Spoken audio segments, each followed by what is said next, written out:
danes je z nami Primož Flis iz podjetja Rezalta. Primož je eden izmed finalistov 10. generacije AmCham Young Professionals. Primož, živjo. Primož, najprej me zanima, kako neznancu na hitro opišeš, kaj počneš kot projektni menedžer v karieri?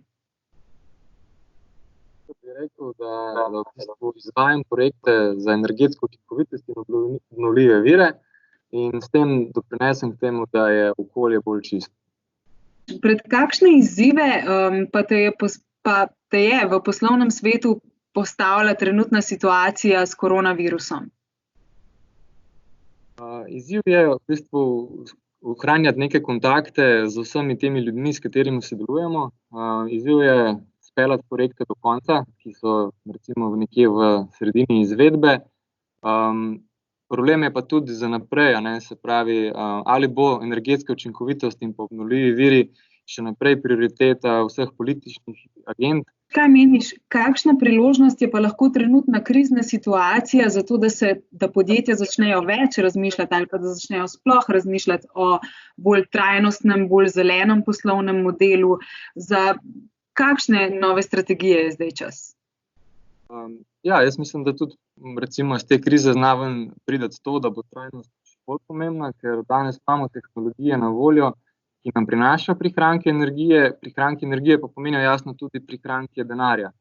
In podjetja bojo prisiljena v to, da bojo ratala vitka, da bojo bolj učinkovito poslovala in njihova energetika je sigurno zelo pomemben del tega. Tako da poleg neke trajnosti in zelene prihodnosti je tukaj tudi ekonomski potencial.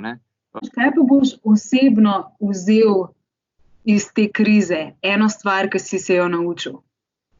Da stvari niso samoumevne. Primož, drugače si pa ti tudi strasten športnik, pa me zanima, kakšne paralele pa vlečeš med športom in vodenjem. Kaj je recimo ena podobnost? Sigurno je to predanost. Če hočeš biti uspešen v športu, moraš biti 100% predan, odpovedati se moraš veliko stvarem, zaradi tega, ker je tudi disciplina treninga in vsega pomembna.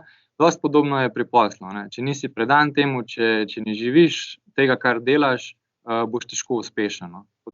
Imaš pri vodenju, pri liderstvu kakšnega vzornika, oziroma kakšen po tvojem bo lider prihodnosti?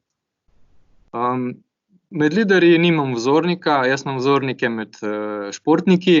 Jih imam več. Mislim, da v bistvu športniki, še posebej v ekipnih športih, morajo biti dobri liderji. Se pravi, morajo imeti dosti podobne veščine kot v poslu. Kar recimo cenim pri liderjih je to, da imajo neko karizmo, da te znajo potegniti, da jim slediš. In pa dober lider mora biti tudi zelo načelen. Se pravi, mora imeti neko vzpostavljene vrednote, ki jim vedno sledi, ne glede na okoliščine. Kaj pa boš s sabo vzel iz programa AmCham Young Professionals? Sigurno to, da sem spoznal veliko ambicioznih mladih ljudi. Primož, hvala. Hvala.